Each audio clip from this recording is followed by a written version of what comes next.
Hello, my name's Peter Banks. I am a PhD student here at Stanford University. I'm getting my PhD in business research. It's just economics, basically. And I wanted to talk a little bit about my experience inside of the blob, right? And by the blob, I mean just kind of academia, NGOs, kind of like science, government stuff, because I think that it's a strange world, right? Like, there's actually not that many people who work in it. Just only a small percentage of the U.S. labor force, but it's extraordinarily influential, just like on the way society works. And so I think the inner politics of it are weird, and I don't think they're always fully understood. And it's under attack right now, right? Like, Trump is pretty much devoted to destroying it, or at least replacing it, or making it much less powerful. And so I just wanted to share my experiences with it. Now, I want to be clear: if you're a left-wing person and you come across this video, there's a good chance you're actually not going to like it very much. I'm not a fan of the blob. I think that it always will exist. I think any attempt to destroy it is kind of like futile. But it isn't set up in a way that I think is morally virtuous. And simultaneously, if you're a conservative person, I'm going to try to take a kind of a careful approach towards this, where I steelman the arguments of other people. And so even if my conclusions are somewhat sympathetic to someone like Donald Trump's actual policy objectives towards the blob, I want to be clear that I don't think that anyone involved in this was evil. Okay, so since I'm endangering my employment, I'm still a PhD program. You know what? Fuck it, we ball, right? So I'm warning you. I'm gonna be completely candid and probably a little bit too personal while talking about this. So this story begins a couple of weeks ago when I was watching the New York Times' interview with the reactionary philosopher Curtis Yarvin.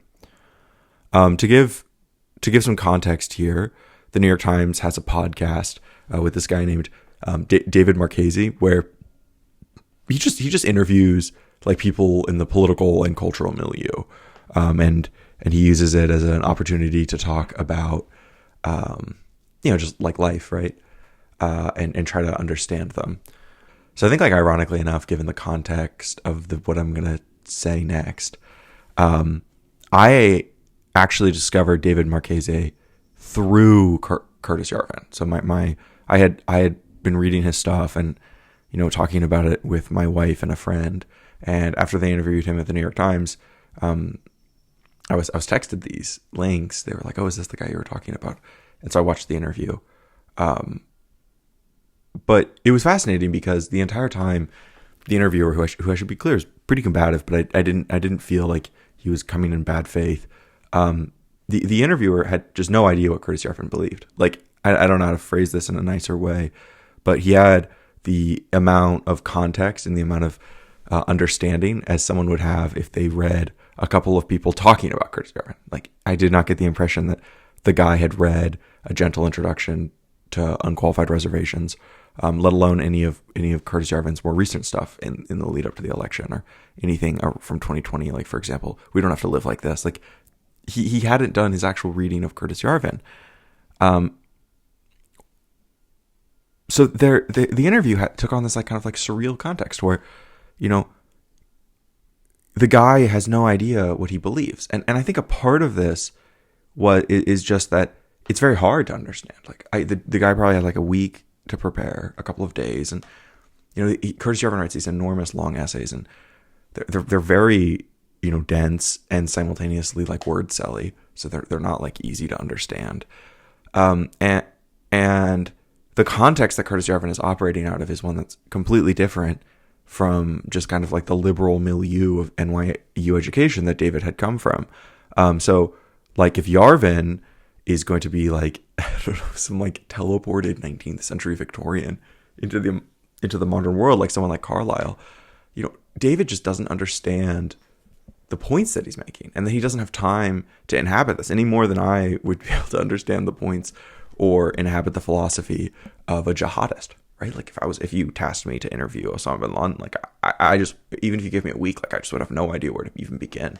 And so I would just read other people's analysis of him, right? And then when I was actually talking to him, it would take on this surreal quality.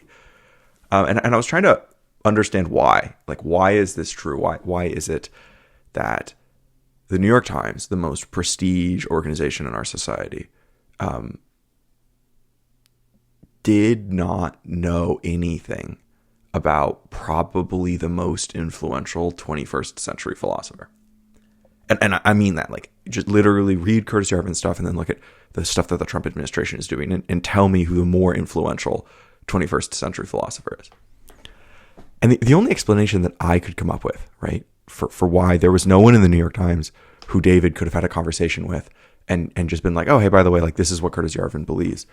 Like I think I could, candidly, is because for the last 30 years, every prestige institution in our country and all the information aggregators from like academia, media, journalism, NGOs, again, what I describe as the blob, have filtered their workforce along moral lines.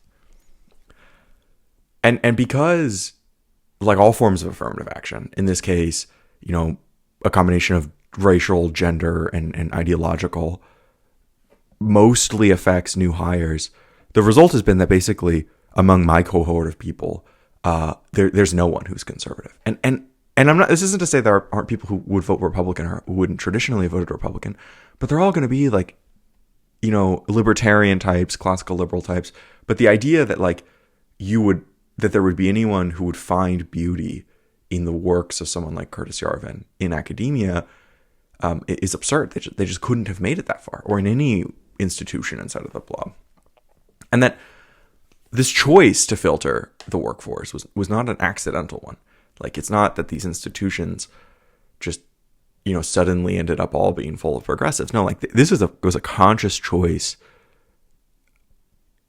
on the part of progressives to capture or to take over these political institutions in order to do good in society, right? And that they did accomplish an incredible amount of good from their perspective, right? Like, I mean, like you may not think that these things are good, but society has been radically transformed over the last, 30 odd years, like I said, right?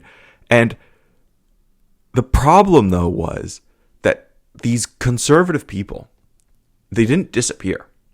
It's not like they, just ceased to exist and you ejected them from the blob, but instead they just created parallel communities, online. And that as the blob became more ideologically coherent, they simultaneously became less and less relevant to the type of people who rejected this increasing coherency.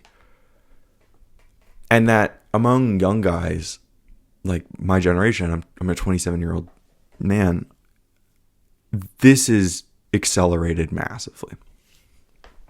So I think, like, it's not that people my generation read Curtis Yarvin. Like, they don't. Like, he's a insane reactionary monarchist. Like, he's not a popular reading among people who vote Republican. But he's kind of like a canary in a coal mine. Like, in a prestige institution like the New York Times, if you can't find people who are into Curtis Yarvin, this is representative of you probably not being able to represent the cross-section of male or of human perspectives. In the same way that if the New York Times couldn't find someone who was into Noam Chomsky, I would be skeptical that they are accurately, able to reflect the perspectives of everyone in society. And that's not to say that everyone knows who Noam Chomsky is, or that like every, leftist is a Noam Chomskyist. But it is to say that if you can't find someone who's into Noam Chomsky, that's probably a sign that you're missing some substantial proportion of society. And that this ties back to, like, because the blob has become less and less culturally relevant to people who reject their coherent progressive cultural values, it means that basically among young men my age, no one consumes prestige anything, right? Like, you just know on some deep emotional level that these institutions are staffed by people who don't like you. Like, I mean, like, it's just literally as simple as that. Like, you know that every prestige institution, I mean, this goes from like games journalisms all the way to, you know, the inner workings of the administrative state. That all of these institutions are staffed by people who are ideologically hostile to you. And so why would you consume their stuff? To the extent that men I know consume the prestige press, it's almost exclusively through the lens of a third-party content creator. Like, they're going to be watching Asmongold streaming, and Asmon, or they're going to be, I mean, if they're left, they're going to be watching Vosh, they're going to be watching Hassan. But I promise you, they're not going to be tuning in to CBS themselves. They don't. And this is gendered, like, anecdotally. Like, when I was at a party recently, and, you know, I saw my wife's phone, and she was like on Instagram or something like that, and, you know, she was seeing that there was like Washington Post, New York Times is what I was seeing on her phone. I was like, damn, that's crazy. And then I've been noticing with my female friends that they'll read like The Atlantic, they'll read the New York Times. No dude does this. I mean, when I say no dude, this is a lie. There are guys who do it, but a normal guy who gets their media, I promise you, does not get it through the prestige press. And I think that for a long time, this didn't matter to the Blob, right? Like, you just could be completely culturally irrelevant to people who like Curtis Yarvin.